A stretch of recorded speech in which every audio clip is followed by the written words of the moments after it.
انت كل شيء؟ انت اللي عم تنهيه مش انا. لا مش انا اللي عم بنهيه. يا الله دخيلك بليز بترجيك شو عم بعمل يا خيي شو عملت؟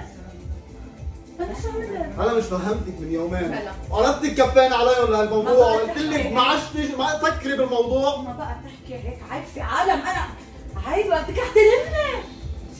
انت لو محترمه ما بتجي لهون. لوين جيت انا؟ لوين جيت؟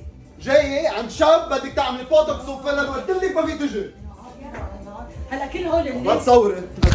اللي شفتوه اليوم هو تمثيلية، بس أكيد بصير كل يوم بكتير بيوت ومنا تمثيلية. أكيد نحن مش عم نقصد كل الرجال، في رجال كتير منيحة وبينشاف الحال فيها. إذا أنت مرأة معنفة ما تسكتي.